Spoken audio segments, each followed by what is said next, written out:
आज हम लोग सीखेंगे कि हम अपने फ्रिज में किस तरीके से गैस चार्ज करते हैं, मतलब फ्रिज में किस तरीके से गैस चार्ज किया जाता है, गैस किस तरीके से फ्रिज में डाला जाता है। आज हम लोग सीखेंगे कि फ्रिज में किस तरीके से क्या प्रोसेस होता है गैस चार्ज करने के लिए। क्या ऐसे ही गैस पाइप लगाए डाल दिए चला गया गैस ऐसे कर देते हैं, या फिर उसका कुछ प्रोसेस भी होता है गैस चार्ज करने का, कि वैक्यूम करना या फिर लीकेज चेक करना, या फिर क्या फॉल्ट है, कैसे पता करेंगे कि हाँ गैस जो हमारी है वो ख़त्म हो गई है। तो ये सारे प्रोसेस आज हम लोग इस वीडियो में सीखेंगे और कंप्लीट गैस चार्जिंग करेंगे अपने फ्रिज में, और उस तरीके से करेंगे जो हमारा प्रैक्टिकली सिस्टम है, मतलब प्रैक्टिकली तरीके से जो एक्सपीरियंस वाला सिस्टम है, जिस तरीके से एक्सपीरियंस वाले लोग इस फ्रिज में गैस चार्ज करते हैं उस तरीके से करेंगे। उस तरीके से नहीं कि नहीं आपको फ्लेक्सिंग मारना ही मारना है, नहीं आपको प्रेशर कंप्रेसर का चेक करना है, गैस से तो करना ही करना है, तो नहीं कंप्रेसर से वैक्यूम कर देना है। तो इन सारे तरीके से नहीं करेंगे, जो प्रैक्टिकली जो कि 4 साल 5 साल 6 साल मेहनत करने के बाद और उस फील्ड में महारत हासिल करने के बाद, या फिर उस फील्ड में एक बेहतरीन टेक्नीशियन बनने के बाद जो फार्मूला निकल के आता है उस तरीके से गैस चार्ज करेंगे। कैसे करेंगे? उस तरीके से जो तरीका कंपनी कहती है कि इस तरीके से गैस चार्ज करिए, उस तरीके से गैस चार्ज करेंगे और बहुत ही कम टाइम में और परफेक्ट रिजल्ट लेकर के आएंगे। और इसी तरीके से जो लोग गैस चार्ज करेंगे वो सक्सेस होंगे अपने काम में, अपने लाइफ में, मतलब जो इस काम को कर रहे हैं। और अगर जो लोग इस तरीके से गैस नहीं चार्ज करेंगे वो लोग कभी भी फ्रिज में अच्छी परफॉर्मेंस नहीं ला सकते हैं, अच्छा काम उस पर नहीं कर सकते हैं, और वो उनका हमेशा ही नुकसान होता रहेगा। इसलिए उनको जो तरीका मैं बताने वाला हूँ यहाँ पे ये 100% परफेक्ट तरीका है, और इस तरीके से अगर वो गैस चार्ज करते हैं तो परफेक्टली अपने सिस्टम में कूलिंग प्राप्त कर लेंगे, और एक बार भी उनकी फ्रिज ये चोक नहीं होगी, वो अच्छी तरीके से काम करेगी फ्रिज, और एक ही बार में गैस डालेंगे और वो गैस एक ही बार में सही तरीके से चलने लगेगी और वो ठंडा करेगा फ्रिज आपको, जो फ्रिज जो है वो चोक नहीं होगी। तो चलिए यहाँ से हम एकदम स्टार्टिंग पॉइंट से 0 पॉइंट से ये समझते हैं कि किस तरीके से हम ये पता करेंगे कि हमारे फ्रिज में गैस है या गैस नहीं है। तो पहले यहाँ पे सबसे पहले देखिए, ये जो हमारा सिस्टम बनाया गया है, कुछ पाइपें बनाई गई हैं, कुछ पार्ट बनाए गए फ्रिज के, ये सारे पार्ट हमारे हैं मैकेनिकल सिस्टम के अंतर्गत आने वाले पार्ट। मैकेनिकल सिस्टम मतलब जिन सिस्टम के अंतर्गत फ्रिज में, जिन सिस्टम के अंतर्गत गैस घूमती है, गैस बहती है, उसे कहते हैं मैकेनिकल सिस्टम। ये आपको समझ में आ गया होगा। तो ये मैकेनिकल सिस्टम के अंतर्गत 5 पार्ट आते हैं, एक कंप्रेसर, दूसरा कंडेंसर, तीसरा फिल्टर, चौथा कैपिलरी और 5वां एवापोरेटर। तो अब आते हैं मेन टॉपिक पे कि अब हम कैसे पता करेंगे कि हमारे फ्रिज में गैस है या नहीं है, या कोई और फॉल्ट है। तो चलिए यहाँ पे देखिए ध्यान से, सबसे पहले आपको करना क्या है कि फ्रिज को ऑन कर देना है, मतलब कि फ्रिज के प्लग को सॉकेट में लगा देना है और स्विच ऑन कर देनी है। उसके बाद आपको चेक करना है कि आपका फ्रिज जो है वो चल रहा है कि नहीं, मतलब कंप्रेसर उसका चल रहा है या नहीं चल रहा है। देखिए एक नॉर्मल पोजीशन में आपको बता देता हूँ यहाँ पे, जब हमारी फ्रिज सही कंडीशन में रहती है, काम करती है, मतलब चलती है, ठंडा करती है, तो उस टाइम में जो हमारा कंडेंसर होता है, ये कंडेंसर पूरा हीटअप होता है। ये कंडेंसर आपके फ्रिज के बॉडी में भी हो सकता है, दाएं बाएं की तरफ या पीछे की तरफ, इस बॉडी में भी हो सकता है, दाएं भी रहेगा बाएं भी रहेगा, और किसी किसी में पीछे भी रहता है और किसी किसी में ना भी रहता है, ठीक ना। तो मान लीजिए अगर बॉडी में तो ये बाहर ये जाली नहीं रहेगी, और अगर बॉडी में नहीं रहेगा तो बाहर काले कलर की ऐसी जाली रहेगी। तो ये कंडेंसर जो होता है ये गर्म होगा जब नॉर्मल कंडीशन रहेगा, जब मतलब अच्छा ठंडा करेगा आपका फ्रिज तब। और ये फिल्टर भी गर्म होता है, कैपिलरी भी गर्म होता है, और ये फ्रीजर जो है ठंडा करता है। और चलिए अब मान लीजिए कि अगर इसमें कोई इशू आ जाएगा गैस का, तो वहाँ पे अब क्या होगा कि ये ना आपका कंडेंसर गर्म होगा, ना फिल्टर गर्म होगा, ना ये कैपिलरी गर्म होगी, ये ठंडी भी हो सकती है अगर गैस चौक रहेगी तो, और ये जो आपका फ्रीजर है ये ठंडा नहीं करेगा। तो सबसे पहले आपको फ्रिज के पीछे जाना है, फ्रिज को ऑन करके, और ये चेक करना है कि ये कंप्रेसर जो है ये कंप्रेसर चल रहा या नहीं। देखिए मैं यहाँ पे एकदम बारीकी चीज़ें बता रहा हूँ, जो अपना एक्सपीरियंस है उस एक्सपीरियंस को मैं शेयर कर रहा हूँ, और इसी तरीके से अगर आप टेस्टिंग करते हैं तो परफेक्ट टेस्टिंग कर सकते हैं। तो यहाँ पे देखिए सबसे पहले करना क्या है, तो यहाँ पे आपको हाथ रख के ये चेक करना है कि कंप्रेसर चल रहा है कि नहीं चल रहा है। कभी कभार आवाज़ से पता नहीं चल पाता है, इतना कम आवाज़ आता है कंप्रेसर से कि ये आवाज़ से क्लियर नहीं हो पाता है कि कंप्रेसर चल रहा है कि नहीं चल रहा है। इसलिए इसके ऊपर हाथ रखना है और ये चेक करना है कंप्रेसर चल रहा है या नहीं चल रहा है। तो अगर मान लीजिए कंप्रेसर नहीं चल रहा है, अगर कंप्रेसर नहीं चल रहा है तो 98% गैस की प्रॉब्लम है ही नहीं, मतलब गैस का फॉल्ट नहीं है, ये इलेक्ट्रिकल फॉल्ट है। मान लीजिए कंप्रेसर नहीं चल रहा है, क्या है, कंप्रेसर चल ही नहीं रहा, कंप्रेसर ऑन ही नहीं हो रहा है। फ्रिज तो ऑन कर दिए, प्लग लगा के स्विच ऑन कर दिए, लेकिन कंप्रेसर चल ही नहीं रहा है। तो भाई जब कंप्रेसर चलेगा तभी ना गैस को पाइपों में घुमाएगा और तभी कूलिंग होगी। और जब कंप्रेसर चलेगा ही नहीं तो फिर कहाँ से गैस घूम पाएगी पाइपों में और कहाँ से कूलिंग प्राप्त होगी। तो यहाँ पे हमारा कंप्रेसर नहीं चल रहा है, इसका मतलब हमारा मैकेनिकल फॉल्ट नहीं है, ये जो फॉल्ट है, ये जो प्रॉब्लम है, ये इलेक्ट्रिकल प्रॉब्लम है, मतलब लाइट से रिलेटेड या फिर हमारे रिले ओवरलोड या कंप्रेसर या जो हमारा थर्मोस्टेट फ्रिज में लगा है उससे प्रॉब्लम है, ना कि गैस से प्रॉब्लम है। तो अब देखिए ये नहीं चल रहा है तो कहाँ से फॉल्ट है, इलेक्ट्रिकल फॉल्ट है। तो वहाँ पे आप ये चेक करेंगे यहाँ पे सप्लाई आ रही है कि नहीं आ रही है, रिले ओवरलोड सही है कि नहीं है इसका, या फिर कंप्रेसर सही है कि नहीं है, थर्मोस्टेट कहीं ख़राब तो नहीं हो गया, वायर कहीं कट नहीं हो गया, तो ये चेक करेंगे। तो मान लीजिए ये आपका कंप्रेसर चल रहा है, कंप्रेसर आपका ये चल रहा है, इस अवस्था में आपने जब इस पे हाथ रखा तो ये कंप्रेसर चल रहा है, ऑन हो रहा है। तो इसका मतलब ये जब चल रहा है भाई साहब तो ये कंप्रेसर गैस को घुमाएगा पूरे पाइपों में, तो गैस घूमेगी, गैस रहेगी और जाम नहीं रहेगी तो ये ठंडा करेगी। तो लेकिन कंप्रेसर चल रहा है, अपना काम कर रहा है, गैस को घुमा रहा है, लेकिन ठंडा नहीं कर रहा है। तो मतलब ठंडा नहीं कर रहा है, कंप्रेसर चल रहा है। फिर वहाँ पे आपको ये चेक करना है कि ये कंडेंसर जो है ये गर्म हो रहा है कि नहीं हो रहा है, ये फिल्टर गर्म हो रहा है कि नहीं हो रहा है, ये कैटरी गर्म हो रही है कि नहीं हो रही, क्योंकि कैटरी हल्की गर्म होनी चाहिए। अगर ये ठंडी हो जाती है तो इसका मतलब गैस चोक हो रही है, जाम हो रही है कहीं पे।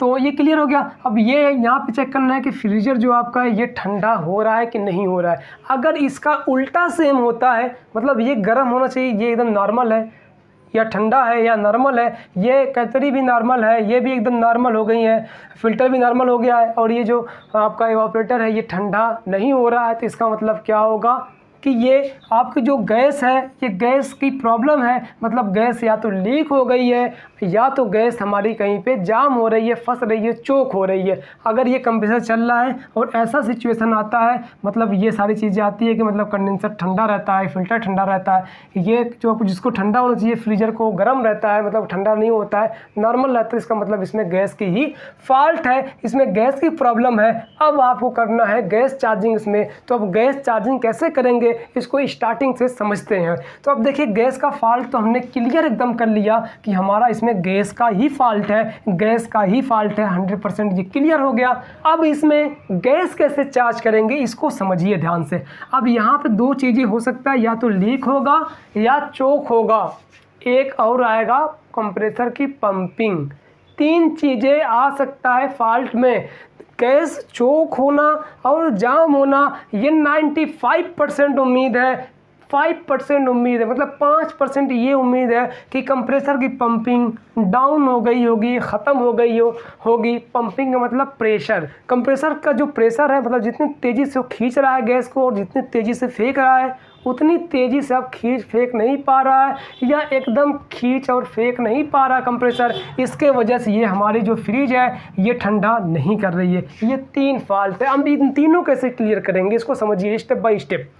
अब यहाँ पे सबसे पहले आपको ये चेक करने के लिए गैस चोक है कि जाम है, ये चेक करने के लिए, और ये चेक करने के लिए कि पंपिंग जो है ये इसकी पंपिंग सही है या ख़राब है, ये चेक करने के लिए आपको करना क्या होगा कि सबसे पहले आपको क्या करना होगा, यहाँ पे देखिए या तो चार्जिंग पिन लगी रहेगी, चार्जिंग लाइन। कंप्रेसर में 3 लाइन होती है, सक्शन लाइन, डिस्चार्ज लाइन और चार्जिंग लाइन। तो जो चार्जिंग लाइन होती है जिससे गैस डाल के पिंच कर दिया जाता है, बंद कर दिया जाता है, इसको आपको काटना है। क्या करना है, इसको खोलना है आपको। चलिए मान लीजिए यहाँ से हमने इसको खोल दिया, ठीक है ना। अब यहाँ से खोल सकते हैं, दूसरा यहाँ से है, तो रुकिए यहाँ से मत खोलिए, हम आपको बताएं यहाँ से आप मत खोलिए, यहाँ से भी कर सकते हैं बट यहाँ से रुकिए अभी। अब यहाँ से आप ये भी चेक कर लेंगे ना, अगर चोकिंग रहेगा तो कहीं कैटलरी तो नहीं चोक हो गई है, क्योंकि पतली पाइप कैटलरी होती है हमारी पतली पाइप, इसके चोक होने के चांसेस ज़्यादा होते हैं। इसीलिए आपको ये भी कंफर्म करा देता हूँ कि आप कैसे ये क्लियर करेंगे कि आप अगर चोक फ्रीज है तो कैपिलरी तो नहीं चोक है, या फिर हमारा फिल्टर तो नहीं ना चोक है, ये कैसे क्लियर कर लेंगे। तो यहाँ से अभी मत काटिए। अब आपको काटना है एक पाइप को, और उस पाइप को कहाँ से काटना है, फिल्टर के पास से। अब यहाँ से काट के ये चेक करना, सबसे पहले ये चेक करना है कि इसमें गैस कौन सी है सबसे पहले, बाद में जब गैस चार्ज करेंगे उस टाइम में चेक करना है। सबसे पहले 134 है गैस या फिर R600 गैस है, ठीक ना। R134 है गैस है या 601 गैस, ये पहले क्लियर करना है। ये इसलिए क्लियर करना है कि अगर 600 गैस रहेगी थोड़ी सी गैस निकलेगी, और अगर R134 गैस रहेगी उसका प्रेशर थोड़ा ज़्यादा होता है 600 गैस से, तो उसकी गैस थोड़ा ज़्यादा निकलेगी। तो इससे आप क्लियर कर लेंगे कि लीकेज का, ठीक है ना। तो यहाँ पे क्लियर समझिए, ये आपकी ये चेक कर लेना है गैस कौन सी है, 134 है या फिर 600 गैस है, ये क्लियर करना है। तो मान लीजिए हमारी गैस कौन सी है, 134 गैस है। इसमें इस फ्रिज में 134 गैस डाली गई है। तो आपको सबसे पहले इस पाइप को यहाँ से ट्यूब कटर की मदद से या फिर रेती की मदद से या फिर हैक्सा ब्लेड की मदद से इसको काटना है, जैसा आपको सूटेबल लगे। हम लोग तो ट्यूब कटर से ही काट लेते हैं, तो आप किसी भी चीज़ से इसको काटेंगे और काट के ये कवर करेंगे। देखिए यहाँ हमने काट दिया, ठीक। फिल्टर के आउटपुट पे जो कैपिलरी लगी थी वहीं से आपको इस कैपिलरी को काटना है, और इस तरीके से काटना है कि इसका होल ना बंद हो, या होल अगर बंद भी हो जाएगा तो अभी कोई दिक्कत नहीं, लेकिन ज़्यादा अच्छा होगा कि होल ना बंद हो, ठीक है ना। तो यहाँ पे होल नहीं बंद हुआ, हमने अच्छे से काट दिया। अब यहाँ से आपको ये देखना है, ये ऑब्जर्व करना है कि ये जो आपका गैस है ये दोनों साइड से निकल रहा है कि नहीं, मतलब कैपिलरी की तरफ से भी निकलना चाहिए और फिल्टर की तरफ से भी निकलना चाहिए। अगर कैपिलरी की तरफ से भी निकलता है गैस धीरे धीरे, फिल्टर की तरफ से भी गैस निकलता है धीरे धीरे, तो इसका मतलब ना आपकी कैपिलरी चोक है, ना आपका फिल्टर चोक है, ना आपका कंडेंसर चोक है। क्लियर, समझ में आ गया। कैपिलरी कैसे चेक करेंगे चोक है कि नहीं है। अगर कैपिलरी के साइड से गैस निकलती है, भले ही वो स्लो निकले, धीरे धीरे निकले, उससे मतलब नहीं, लेकिन अगर गैस निकलती है तो इसका मतलब 100% क्लियर है कि आपकी कैपिलरी चोक नहीं है। तो आप इसी तरीके से ये पता कर लेंगे कि अगर आपकी कैपिलरी से गैस निकलती है बाहर तो इसका मतलब आपकी कैपिलरी चोक नहीं है, और आपके अगर फिल्टर से भी गैस निकलती है कैपिलरी के जरिए से, मतलब यहाँ पे भी कैपिलरी काटे रहेंगे तो कैपिलरी रहेगी ना, तो अगर इस साइड से भी गैस निकलती है तो इसका मतलब आपका फिल्टर भी चोक नहीं है, ना कंडेंसर चोक है। और अगर कैपिलरी के साइड से गैस निकलती है इसका मतलब कैपिलरी भी चोक नहीं है। ये 100% आप क्लियर कर लेंगे कि आपका यहाँ पे फिल्टर चोक है या कैपिलरी। अब मान लीजिए अगर कैपिलरी की तरफ से गैस नहीं निकलती है, कैपिलरी की तरफ से गैस नहीं निकलती है, सिर्फ फिल्टर की तरफ से गैस निकलती है, तो इसका मतलब है कि ये जो हमारी कैपिलरी है ये चोक हो सकती है, ये चोक होगी, ठीक है ना। तो इसको आपको चेंज करना पड़ेगा। लेकिन अगर यहाँ से गैस निकलती है तो इसका मतलब क्या है कि यहाँ पे आपकी कैपिलरी चोक नहीं है, ये 100% क्लियर है। और इधर से भी निकलती है इसका मतलब फिल्टर भी चोक नहीं है, लेकिन फिल्टर को तो आपको चेंज करना होगा, ज़रूरी है। तो इस तरीके से आप ये चेक कर लेंगे कि ये कैपिलरी चोक है कि नहीं है। बहुत सारे टेक्नीशियन ये करते हैं कि कैपिलरी चोक नहीं रहती है और फ्रिज उनकी बार बार चोक होती रहती है, तो कैपिलरी को भी चेंज कर देते हैं। बट ऐसा करने की कोई ज़रूरत नहीं है, क्योंकि अगर यहाँ से गैस निकली काटने पे तो इसका मतलब है आपकी कैपिलरी चोक नहीं है, इसको चेंज करने की कोई ज़रूरत नहीं है। अब अगर चोकिंग हो रही है तो मॉइस्चर की वजह से हो रही है कि आप वैक्यूम सही तरीके से नहीं कर रहे हैं। तो इतना क्लियर हो गया। तो कैपिलरी चोकिंग आप समझ गए। अब ये जानते हैं कि इसमें लीक था कि चोक था।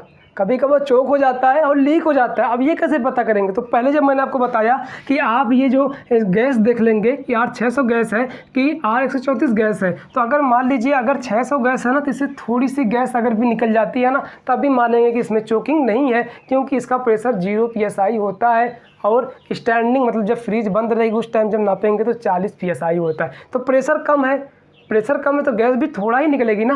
तो अगर थोड़ी भी गैस अगर निकल जाती है, अगर 600 गैस है तो थोड़ी भी गैस निकलती है यहाँ से, तब भी मान लेंगे कि इसमें जो है लीकेज नहीं है, इसमें चोकिंग की प्रॉब्लम थी। लेकिन अगर 134A गैस है और यहाँ से पाइप काटने फिर सिर्फ थोड़ा सा गैस निकलती है, बहुत कम गैस निकलती है, थोड़ी सी गैस निकलती है, तो इसका मतलब समझ जाएंगे कि इसमें लीकेज था, इसमें गैस कहीं पे लीक हो गई है या एकदम नहीं निकलती है, तब भी ये समझ जाएंगे कि हमारी जो गैस है वो चोक नहीं थी, इसमें कहीं लीकेज है, या इवापोरेटर में लीकेज है, या कंडेंसर में लीकेज है, या जहाँ जॉइंट है वहाँ पे लीकेज है। तो यहाँ भरपूर मात्रा में यहाँ से गैस निकलनी चाहिए उस वक्त उस फ्रिज में जिसमें R134 गैस चार्ज की गई है, उसमें से आपकी जो गैस निकलनी चाहिए वो बहुत तेज़ी से निकलनी चाहिए, ताकि आप ये समझ सकेंगे कि हाँ इसमें गैस हमारी पूरी है या फिर नहीं है। तो अगर पूरी गैस निकलती है, पूरी ज़्यादा गैस निकलती है, 134 गैस में डाली गई है और बहुत गैस निकलती है, ज़्यादा गैस निकलती है, इसका मतलब इसमें लीकिंग नहीं है, इसमें चोकिंग की प्रॉब्लम है। तो ये आप यहाँ पे लीक और चोक दोनों क्लियर कर लिए। चलिए मान लीजिए यहाँ पे भरपूर गैस निकलती भी है, क्या है, भरपूर गैस निकलती है, मतलब 134 गैस डाली गई है और यहाँ से पाइप काटने पे पूरी गैस निकल गई। तो इसका मतलब क्या है कि ये गैस हमारी लीक नहीं थी, इसमें लीकेज का प्रॉब्लम नहीं है, इसमें क्या है, चोकिंग की प्रॉब्लम, कहीं गैस हमारी फंस रही है। तो अब आपको क्या करना है, यहाँ पे ध्यान से समझिए, जो प्रैक्टिकली चीज़ है उसको समझिए ध्यान से। आपको कुछ नहीं करना, भी आप करना ये है कि आपको चलिए इस फिल्टर को चेंज करना सीधा। अब चेंज करने से पहले आपको काम ये करना है, इस कंप्रेसर के प्रेशर को भी थोड़ा चेक कर लेना है, क्लियर कर लेना है। वहाँ पे गेज नहीं लगाना है, अंगूठे से चेक करना है। कैसे चेक करना है, देखिए ये जो पाइप है ना, ये पाइप यहाँ से जो ये पिंच की गई है या फिर इसमें NRB लगाई गई है, तो इसको खोल देना है। ठीक, अब यहाँ से आप करना क्या है कि इस कंप्रेसर को ऑन करना है। कंप्रेसर ऑन कर दी और यहाँ पे कंडेंसर के पास लगाएंगे अंगूठा अपना, ठीक है ना। चलिए यहाँ पे अंगूठा लगा देते हैं अपना, ये अंगूठा लगाएंगे। कंप्रेसर ऑन हो गया, गैस खींचेगा चार्जिंग लाइन से और ये पूरी गैस खींचेगा और कंडेंसर के जरिए से फेंकेगा। तो इसको जोर से एकदम दबाना है, जितना जान रहे उतने जान से दबाना है इसको, ताकि ये आपके प्रेशर को, हाथ के अंगूठे को हटा ना पाए। अगर ये आपके अंगूठे को हटा देता है तो इसका मतलब इस कंप्रेसर का प्रेशर सही है 100%। आप करिए काम एकदम 100% बता रहा हूँ आपको, एकदम 100%। आपको गेज लगाने की कोई ज़रूरत ही नहीं है। आप अगर ये फ्रिज के लिए सिर्फ लेकिन है, ये फ्रिज और डीप फ्रीजर के लिए है, बाकी और चीज़ों के लिए नहीं है। फ्रिज और डीप फ्रीजर में ये फार्मूला 100% आपके लिए काम आने वाला है। देखिए यहाँ पे सबसे पहले क्या करेंगे कि जब इसको ऑन करेंगे, अंगूठा लगा रहेंगे, पूरे जोर से दाबे रहेंगे, और अगर इस कंप्रेसर का प्रेशर आपके अंगूठे को धक्का दे के हटा देता है, आपको हटाना पड़ जाता है, इतना तेज उसका प्रेशर है, तो इसका मतलब ये है, ये क्लियर हो गया कि इस कंप्रेसर का प्रेशर एकदम सही है, इसमें कोई फॉल्ट नहीं है। ये अच्छी तरीके से कूलिंग करेगा और आपके फ्रिज और आपके डीप फ्रीजर में आइस भी जमेगी। क्लियर। और अगर ये आप अंगूठा यहाँ से दबाते हैं जोर से और इस कंप्रेसर का प्रेशर इसके आपके अंगूठे को नहीं हटा पाता है, नहीं फेंक पाता है, नहीं धक्का दे पाता है, तो इसका मतलब इस कंप्रेसर का जो पंपिंग है, जो प्रेशर है, ये डाउन हो गया। ये आपके फ्रिज में ठंडक प्रदान नहीं कर सकता है, आपको इस कंप्रेसर को चेंज करना ही पड़ेगा। तो इस तरीके से आप ये क्लियर कर लेंगे यहीं पे बस 1 मिनट में कि ये कंप्रेसर का प्रेशर सही है या ख़राब है। ये मेरा एक्सपीरियंस है, मैं इसी तरीके से चेक करता हूँ, आपको भी इसी तरीके से चेक करना है और 100% आप चेक कर लेंगे। और अगर ये आपका अंगूठा नहीं हटा पाता है तो इसका मतलब पंपिंग डाउन है। अगर अंगूठा हटा देता है इसका प्रेशर कंप्रेसर का, तो इसका मतलब जो इसका पंपिंग है ये एकदम सही है। तो इस तरीके से आप भी क्लियर कर सकते हैं कि आपके कंप्रेसर का प्रेशर सही है या ख़राब है। मतलब ये नहीं है कि ये मैं वैसे ही हवाई में बता रहा हूँ, नहीं, ये एकदम प्रैक्टिकली मैं इसी तरीके से हर जगह चेक करता हूँ और वहाँ पे रिजल्ट 100% आता है। अभी तक जब से मैं ये काम कर रहा हूँ तब से कभी भी ये प्रॉब्लम नहीं आया है दोस्तों कि ये जो अगर मैंने इसको टेस्ट किया अंगूठे से और इस कंप्रेसर का प्रेशर अंगूठा हटा दिया हो और उसके बाद भी इस कंप्रेसर का प्रेशर डाउन हो, ऐसा कभी नहीं आया है। इसलिए मैं आपको ये अपना एक्सपीरियंस बता रहा हूँ आपको कि आपको अंगूठे से ही चेक कर लेना है। क्लियर। अब यहाँ पे गेज वगैरह लगाएंगे तो ठीक है, बट गेज वगैरह लगाने में टाइम काफ़ी लगेगा, तो टाइम हटाओ ना यार। ये जो तरीका ये एकदम परफेक्ट है, 100% काम करता है। आप इसी तरीके से अंगूठा लगा करके चेक कर सकते हैं कंप्रेसर का प्रेशर सही है या ख़राब है। चलिए ये क्लियर हो गया। मान लीजिए ये आपके अंगूठे को हटा दिया, ये कंप्रेसर का प्रेशर क्या है, सही है, ठीक, हटाइए इसको। अब करना क्या आपको, अब यहाँ से गैस भी निकली थी ना, पीछे से ये कैपिलरी से गैस भी बाहर निकले थे, इसका मतलब कैपिलरी भी साफ़ है। अब मॉइस्चर की वजह से, मतलब ऑयल के वैक्स की वजह से चोकिंग हो गई थी यहाँ पे। अब आपको करना क्या, फ्लेक्सिंग भी नहीं मारनी है, फ्लेक्सिंग मारनी ही नहीं है। फ्लेक्सिंग मारिए अगर आपके पास नाइट्रोजन है तब, और अगर नाइट्रोजन नहीं है तो आप फ्लैक्सिंग एकदम मत करिए, उससे कोई मतलब नहीं होने वाला, कुछ नहीं निकलने वाला।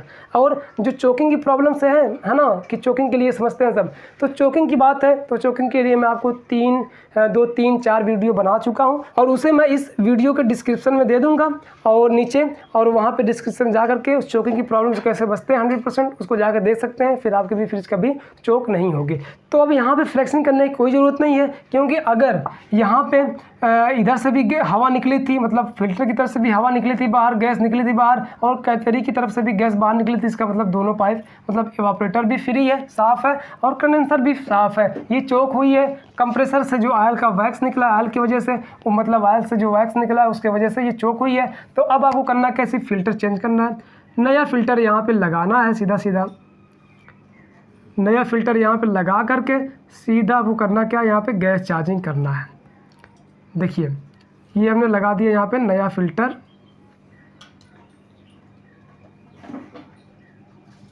नया फ़िल्टर लगाना है, और लगाने के बाद इसको फिर दोबारा से कैपरी यहाँ पे ज्वाइन कर देना, और यहाँ पे इसका भी टाका लगा देना, और ये जो एक लाइन रहेगा इसको आपको पंच कर देना, उसको बिल्डिंग कर देना। इतना क्लियर, इतना ही करना है, सिर्फ फ़िल्टर को बदलना है, क्योंकि आपको कैथरी चोक नहीं है। कैथरी ये हमने फ़िल्टर नया लगा दिया। अब उसके बाद हमें करना क्या रहेगा, अब यहाँ पर हमें करना ये है कि वैक्यूम करना है, फ़िल्टर चेंज करिए, वैक्यूम करिए, गैस चढ़ाइए, 95% आपकी फ्रिज चोक नहीं होगी। तो फिल्टर तो चेंज हो गया, आप क्या करना, आपको अब ये है कि यहाँ पे जो आपकी चार्जिंग लाइन रहेगी यहाँ पे लगानी है एक चार्जिंग पिन यहाँ पे लगाएंगे। ये 30 रुपये की चार्जिंग पिन आती है।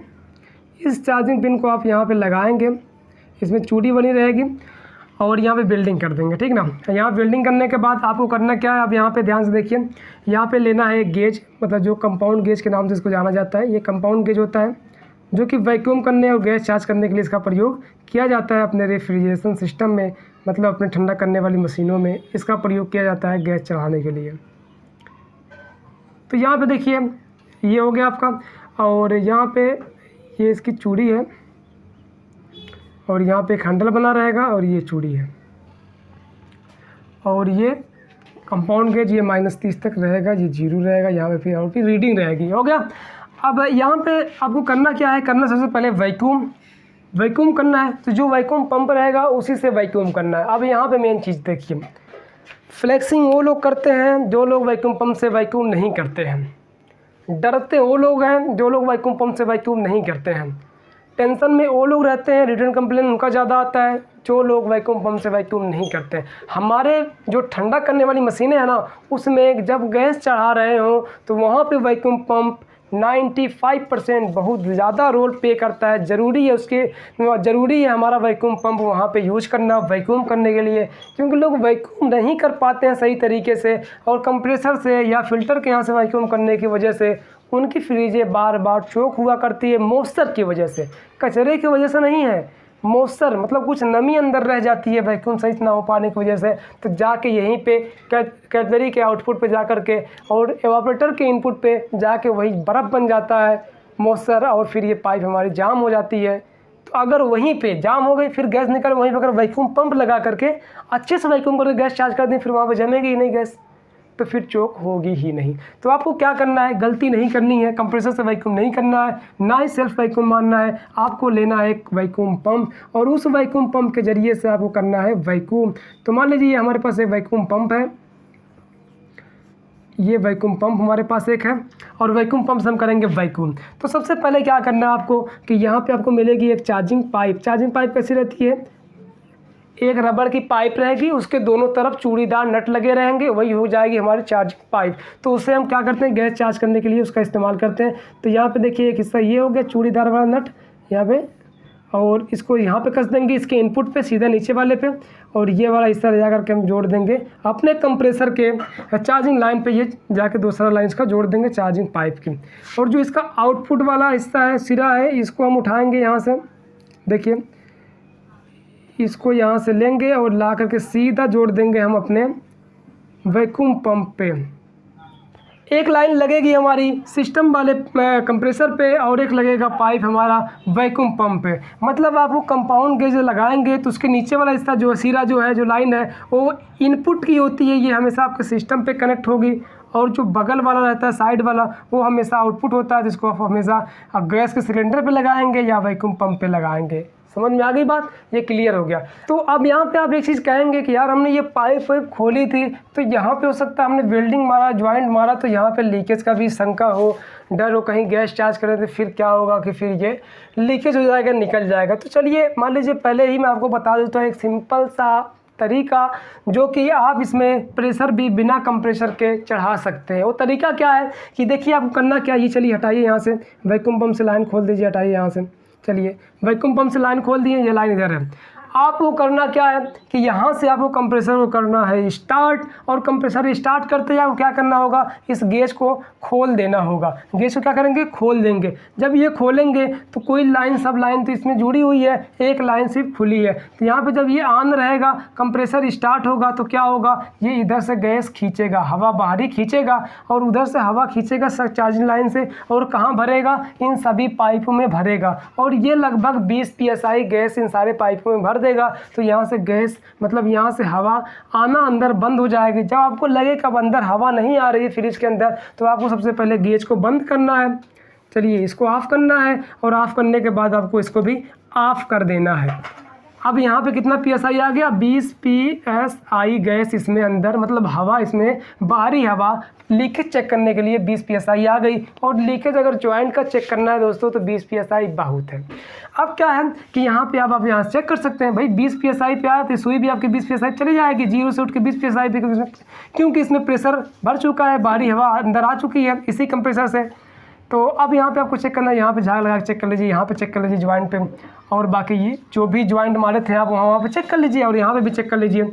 तो आपने ज्वाइंटों पे चेक कर लिया, आपकी ज्वाइंट पे लीकेज नहीं है तो मतलब नहीं है, लीकेज सही हो गया, क्लियर। तो मतलब लीकेज नहीं है, लीकेज भी चेक कर लिया ना, बस ये हो गया क्लियर। आपको कंप्रेसर ले जाने की जरूरत नहीं है, आपको वैक्यूम पंप ले जाना है, बस वही काम हो जाएगा उसी से। अब ये तो क्लियर हो गया। चलिए हमने लीकेज भी चेक करा दिया, वो क्या करना है आपको, दो ओपन।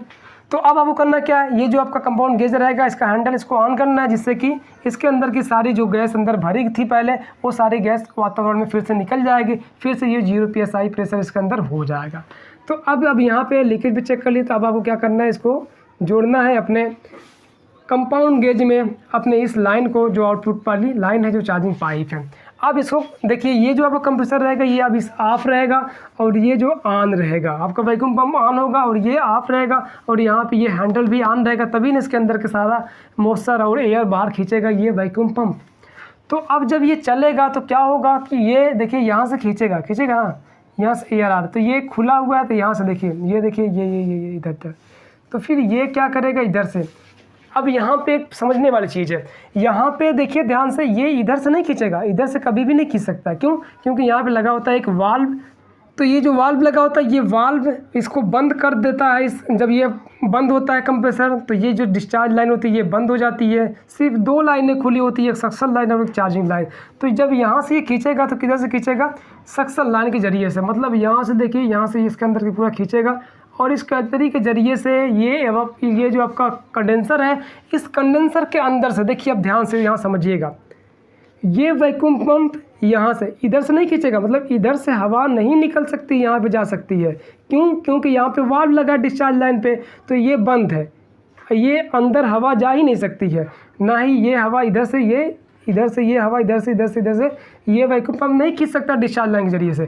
किधर से खींचेगा, ये सक्शन लाइन से जरिए से खींचेगा, यहाँ से कैटरी के जरिए से, ये यहाँ से खींचेगा। मतलब ये समझ लीजिए सीधा कि ये यहाँ से लेकर के यहाँ से खींचते हुए इस कंडेंसर के सारे एयर को इस तरीके से खींचते हुए, यहाँ से खींचते हुए इस तरीके से फिल्टर के अंदर के जितने भी एयर रहेंगे उनको खींचते हुए कैटरी के जरिए से ये जाएगा एवापोरेटर में, और एवापोरेटर की सारी हवाओं को खींचते हुए इस तरीके से एवापोरेटर के आउटपुट से, मतलब कि इस तरीके से खींचते हुए हवाओं को यहाँ से, ये देखिए इस तरीके से यहाँ से खींचते हुए इधर से, फिर इस कंपाउंड गेज से होते हुए, इस पाइप से होते हुए, यहाँ अंदर से आते हुए, यहाँ से सीधा रिलीज होगी, बाहर निकलेंगी। और ये इसके अंदर के जितने भी कचरे रहेंगे, जो भी कुछ भी आयल वगैरह का कुछ भी इसमें अगर मॉइस्चर वगैरह रहेंगे, जो भी आयल के वैक्स रहेंगे, उन सबको ये क्या करेगा, अपने आयन में ले लेगा और फिर ऊपर बाहर मतलब वातावरण में फेंक देगा। मतलब कि इस पाइप को पूरा ये क्लीन कर देगा, वैक्यूम पंप पूरी तरीके से इसको एकदम ड्राई कर देगा, एकदम सूखा कर देगा पाइपों को, इसके अंदर के सारे नमी को बाहर कर देगा। और जब ये सारे नमी बाहर हो जाएंगे ना, तो ये सुई -30 पे आ जाएगी। और जब ये सुई कंपाउंड गेज की -30 पे आ जाए तब भी आपको कम से कम 5 मिनट आपको इस वैक्यूम पंप को चलाना है। और 5 मिनट चलाने के बाद या 10 मिनट चलाने के बाद जब वैक्यूम अच्छी तरीके से हो जाए तो आपको क्या करना है, सबसे पहले इस गेज को बंद करना है, मतलब कंपाउंड गेज को ऑफ़ करना है। और इसको ऑफ़ करने के बाद जो आपका ये वैक्यूम पंप है इसको भी ऑफ़ कर देंगे, इसको भी क्या कर देंगे, बंद कर देंगे। और बंद करके यहाँ से अब इसको हटाएंगे इधर से, और अब इसमें करना है गैस सीधा सीधा डाल देना है, बस हो गया काम आपका क्लियर। तो अब देखिए यहाँ पे लगा एक सिलेंडर अपने गैस का, और गैस वही डालेंगे इसमें जो इसमें गैस पड़ी है। और ये कहाँ मिलेगा आपको, कैसे पता चलेगा कि यहाँ कौन सी गैस डाली गई है, तो उसके आपको कंप्रेसर के स्टिकर पे आपको चेक कर लेना, देख लेना है कि कौन सी गैस लिखी है, उसके स्टिकर पे आपको मिल जाएगा कि कौन सी गैस इस पे है, कि इसमें R600 गैस है या R134 गैस है, ये आपको पता चल जाएगा उसके कंप्रेसर के स्टिकर पे जब देखेंगे तब। तो चलिए, ये आपका ये गैस का बॉटल है, इसको आप उल्टा भी करके इसमें गैस चार्ज कर सकते हैं और सीधा भी करके इसमें गैस चार्ज कर सकते हैं, क्योंकि उस गैस को आपको उल्टा करके गैस चार्ज करना होता है जिस गैस में 2 गैसें मिली होती हैं। और जो गैस एक गैस से मिलके बनी है, सिर्फ एक ही गैस उसमें है, तो उसको आप सीधा करके भी डाल सकते हैं और उल्टा करके भी डाल सकते हैं, उसमें कोई प्रॉब्लम नहीं है। अब यहाँ पे ये जो पाइप वैक्यूम पंप से आप निकाले थे ना, उसको सीधा ले जा करके सिलेंडर पे जोड़ देना इसी पाइप को। और सबसे पहले आपको इस गेज को ऑन करना है, मतलब सबसे पहले इसके हैंडल को ऑन करना है। ऑन करने के बाद आज जब ऑन करेंगे तो यहाँ से पिन दबेगी, गैस यहाँ से निकलेगी और आके यहाँ पे भरी रहेगी, और ये तो ऑफ ही है, अंदर जाएगी नहीं। तो यहाँ पे जो पाइप आप खोल के वैक्यूम पंप से इस पर लगाए, उसमें कुछ एयर चली गई ना, उस एयर उस हवा को निकालने के लिए यहाँ से आपको हल्का सा पर्च कराना होगा। मतलब ये है कि जो ये पाइप है ना, इस पाइप में जो एयर रह गई है, जो हवा रह गई है बाहरी, उसको यहाँ से निकालना है। तो हल्का ढीला करेंगे, वो एयर बाहर निकल जाएगी। जब गैस निकलने लगी तुरंत आप इसको क्या करना है, इसको कस देना है, बस ये आपकी एयर निकल गई। अब यहाँ कहीं पे भी एयर नहीं है, ना अंदर वाली पाइप में एयर है, ना इस वाले पाइप में एयर, मतलब किसी भी पाइप में एयर नहीं है। तो अब हमें क्या करना होगा, तो अब हमें यहाँ पे गैस चार्ज करना होगा, गैस में डालना होगा। तो कैसे गैस डालेंगे, यहाँ पे देखिए ध्यान से। सबसे पहले क्या करेंगे कि इसमें देखेंगे कौन सी गैस है, तो मतलब गैस मान लीजिए हमारी ये R134 है। तो अगर R134 एक गैस, देखिए जो फ्रिज में गैस पड़ती है ना, वो 2 गैस ज़्यादातर पड़ती है, एक है R134A इस टाइम और एक है R600A। हाइड्रोकार्बन भी पड़ती है फ्रिज में, लेकिन R134A गैस और 600 गैस ये ज़्यादा पड़ती है, मतलब कि ज़्यादातर यही 2 गैसें पड़ती है। तो मान लीजिए इस फ्रिज में R134 गैस डाली गई है, तो हम इसमें R134 गैस डाल रहे हैं यहाँ पे। अब तो इसका हम क्या करेंगे, सबसे पहले हम यहाँ पे इसको गैस को खोलेंगे, और इसमें पहले से ये बॉटल तो खुला ही है, गैस यहाँ तक आई है लेकिन अंदर नहीं जा रही क्योंकि ये ऑफ है। तो इसको हम खोलेंगे और खोलने के बाद इसमें गैस भरेंगे। बंद पे ही ये कंप्रेसर आपका बंद रहेगा, और बंद पे ही हम इसमें गैस डाल देंगे। लगभग इसमें गैस चार्ज कर देंगे लगभग 40 से 50 PSI बंद पे ही, मतलब फ्रिज हमारी बंद ही रहेगी। तो हम इसमें 40 से 50 PSI गैस इसमें बंद पे ही डाल देंगे। जब 40-50 PSI गैस इसमें पड़ जाएगी, फिर उसके बाद हम करेंगे इस कंप्रेसर को स्टार्ट। तो चलिए हम कंप्रेसर को स्टार्ट करते हैं। सबसे पहले जब इस कंप्रेसर को स्टार्ट करेंगे तो फिर ये जो सुई इसमें रहेगी दोस्तों, ये सुई जो है 40-50 से धीरे धीरे डाउन होगी, मतलब धीरे धीरे नीचे की तरफ आएगी।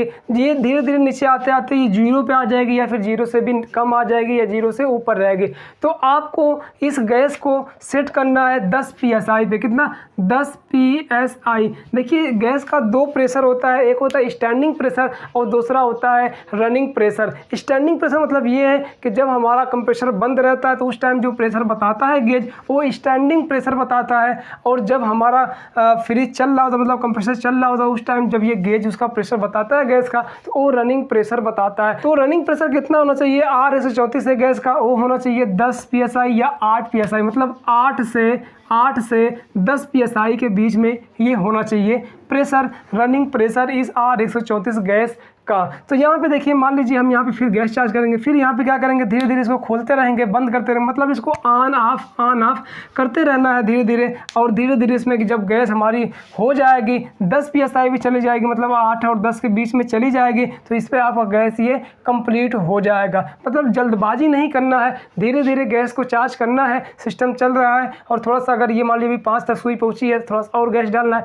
अभी और कम है, थोड़ा सा और डालना है। मतलब इसी तरीके से आपको 8 और 10 के बीच बीच में सुई को ले जा करके रोक देना है। जब 8 और 10 पे सुई पहुंच जाएगी हमारे कंपाउंड गैस की, तो इसका मतलब ये हमारा जो गैस है ये गैस कंप्लीट हो चुकी है, इसमें गैस हो चुकी है और अब हमें इसमें गैस चार्ज करने की ज़रूरत नहीं है। अब ये हमारी फ्रिज अच्छी तरीके से काम करेगी। तो अब यहाँ पे हमारी गैस कंप्लीट हो चुकी है। तो अब हमें ये चेक करना है कि ये जो हमारा कंडेंसर है ये गर्म हो रहा है कि नहीं हो रहा है, ये फिल्टर ये गर्म हो रहा है कि नहीं हो रहा है, कैपिलरी हल्की गर्म है कि नहीं है, और ये जो आपका एवापोरेटर है ये एवापोरेटर ठंडा हो रहा है या फिर ये एवापोरेटर ठंडा नहीं हो रहा है। तो ये सारी चीज़ें चेक करेंगे। अगर एवापोरेटर ठंडा हो रहा है मतलब फ्रीजर ठंडा हो रहा है, और आपका कंडेंसर गर्म हो रहा है, फिल्टर गर्म हो रहा है, कैपिलरी भी हल्की गर्म है, और ये जो सुई है कंपाउंड गेज की ये 8 और 10 के बीच में रुकी हुई है, स्टैंड एकदम रुकी हुई है, इसका मतलब अब हमारी गैस जो है वो पूरी कंप्लीट हो चुकी है, गैस हो चुकी है। अब हमें गैस चार्ज करने की ज़रूरत इसमें नहीं है, पूरी गैस भर चुकी है। लेकिन दोस्तों अगर ये सुई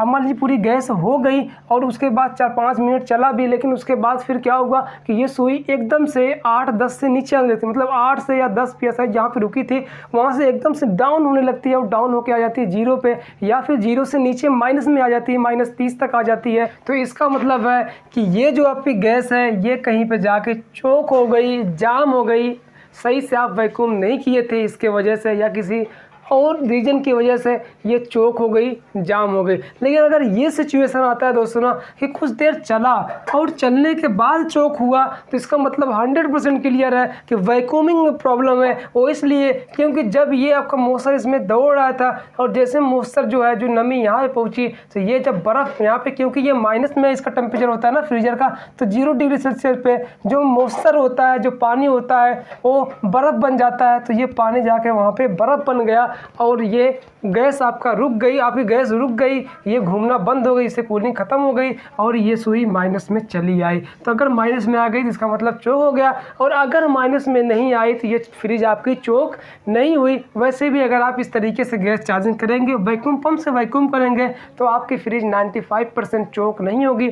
और इसके बाद भी अगर कभी चोक हो जाती है ना, तो मैं डिस्क्रिप्शन में लिंक दे दूँगा उस वीडियो का जो 100% आपको बचाएगी चोकिंग से। तो चलिए दोस्तों यहाँ पर देखिए ध्यान से।